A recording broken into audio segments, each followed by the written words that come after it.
हिंदवी स्वराज्याचे सरसंस्थापक छत्रपती शिवरायांना मानाचा मुजरा करतो। भारतीय राज्यघटनेचे शिल्पकार भारतरत्न डॉक्टर बाबासाहेब आंबेडकर यांना मानवंदना अर्पित करतो।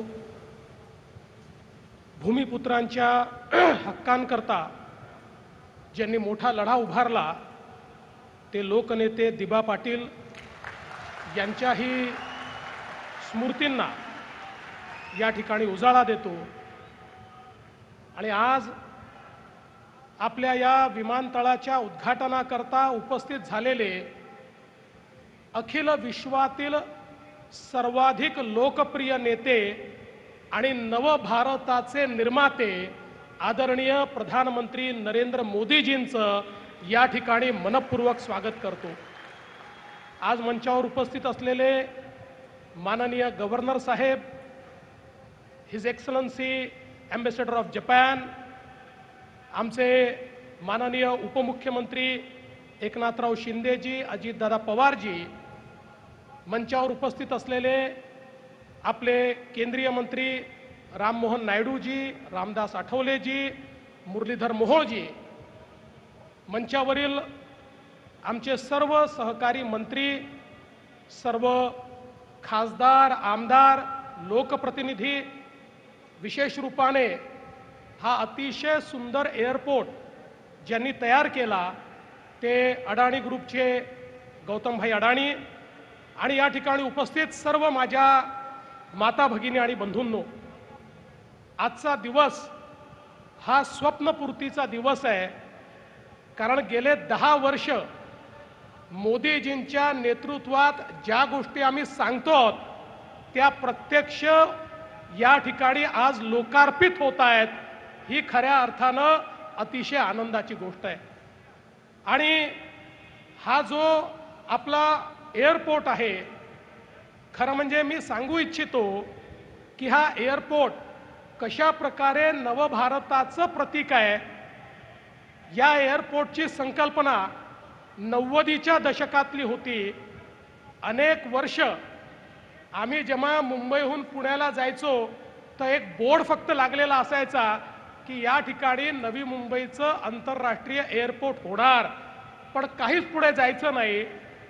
ज्यावेळी मोदीजींच्या नेतृत्वात देशात आणि महाराष्ट्रात सरकार आलं, आम्ही माननीय मोदीजींना विनंती केली की आपलं जे प्रगती आहे, ज्यामध्ये सगळ्या प्रोजेक्टचा ते रिव्ह्यू करतात, त्याच्यामध्ये नवी मुंबई एअरपोर्ट आपण घ्यावं। आपल्याला आश्चर्य वाटेल, मोदीजींनी प्रगतीच्या अंतर्गत हे एअरपोर्ट घेतल्यानंतर 10 वर्ष, मागील 10 वर्षामध्ये 8 NOC अशा होत्या ज्या या एअरपोर्टच्या निर्मितीची सुरुवात करायला हव्या होत्या, पण त्या मिळत नव्हत्या। मोदीजींनी प्रगतीची पहिली बैठक ज्या दिवशी घेतली त्या दिवशी सकाळपर्यंत मुख्य सचिवांनी सांगितलं, साहेब 7 NOC आलेल्या आहेत। आणि मग मोदीजींनी विचारलं 8वी NOC का नाही? त्याला 1 महिन्याची स्टॅट्युटरी नोटीस होती, ती निघालेली होती।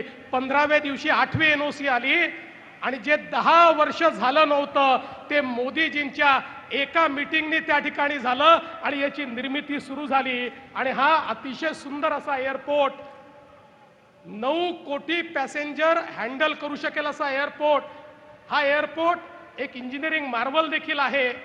हा एअरपोर्ट बनवण्याकरता या ठिकाणी पहाड देखील क्लिअर करावा लागला। नदी जी आहे त्या नदीला देखील त्या ठिकाणी परिवर्तित करावं लागलं आणि त्यातून आज अतिशय सुंदर असा एअरपोर्ट सुरू झालेला आहे। हा केवळ एअरपोर्ट नाही आहे, तर महाराष्ट्र आणि भारताच्या विकासामध्ये एक महत्त्वाची भूमिका हा निभावणार आहे।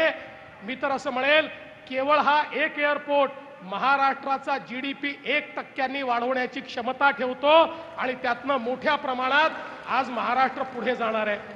आणि आपण बघा, एअरपोर्ट होण्याच्या आधीच मोदीजींच्या नेतृत्वात अटल सेतू तयार झालाय आणि आता तर हा पहिला एअरपोर्ट असेल ज्याला वॉटर टॅक्सी देखील मिळणार आहे। म्हणजे इथल्या वॉटर टॅक्सीमध्ये बसून थेट गेटवे ऑफ इंडियाला आपल्याला जाता येईल, कुठलाही ट्रॅफिक या ठिकाणी असणार नाही, अशा प्रकारची व्यवस्था या एअरपोर्टने या ठिकाणी केली आहे।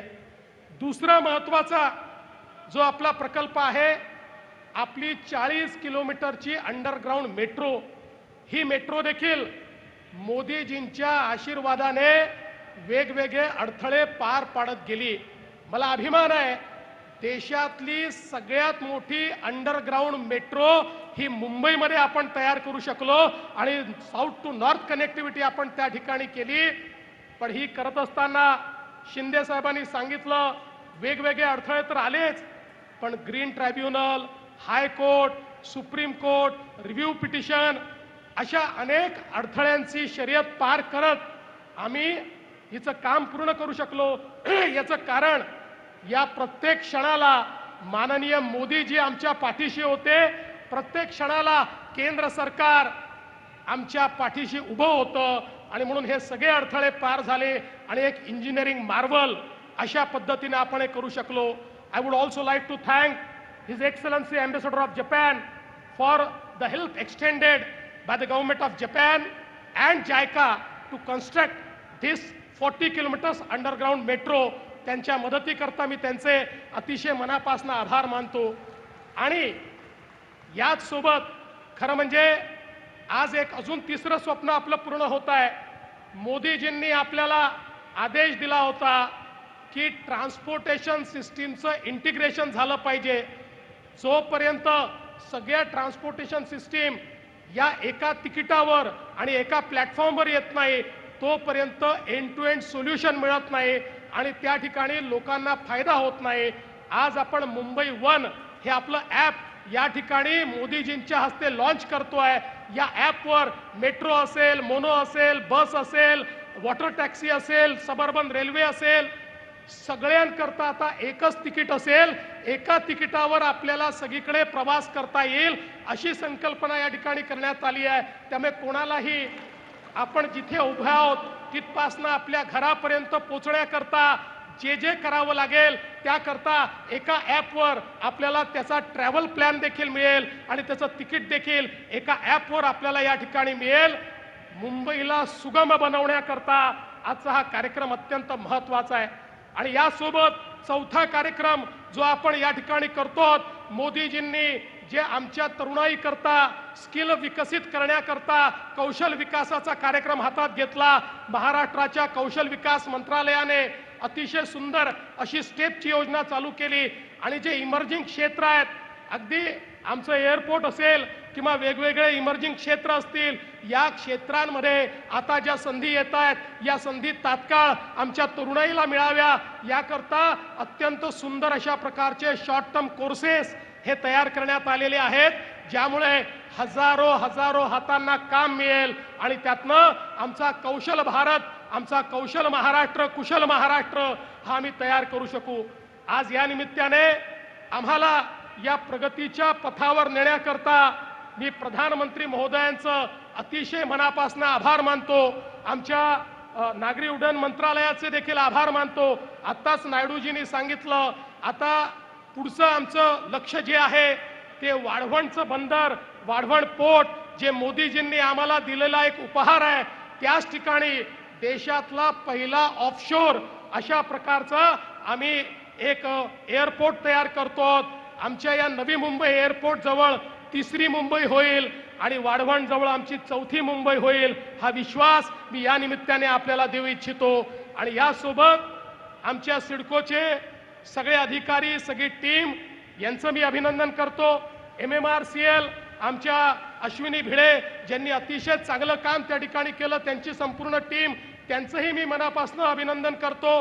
आमच्या MMRDAने हा जो काही त्या ठिकाणी एक प्लॅटफॉर्म तयार केला, त्यांचंही मी अभिनंदन करतो. आणि कौशल्य विकास विभागाचं अभिनंदन करत मी मोदीजींना एवढीच विनंती करतो कि मोदी जी आप हमेशा महाराष्ट्र के पीछे चट्टान की तरह खड़े हैं, इसीलिए महाराष्ट्र आगे जा रहा है. ये महाराष्ट्र रुकने वाला नहीं है और आपका आशीर्वाद भी रुकने वाला नहीं है. ऐसा मैं आपसे प्रार्थना करते हुए फिर एक बार आपका बहुत बहुत स्वागत करता हूं और अपने शब्दों को विराम देता हूं. धन्यवाद. जय हिंद, जय महाराष्ट्र.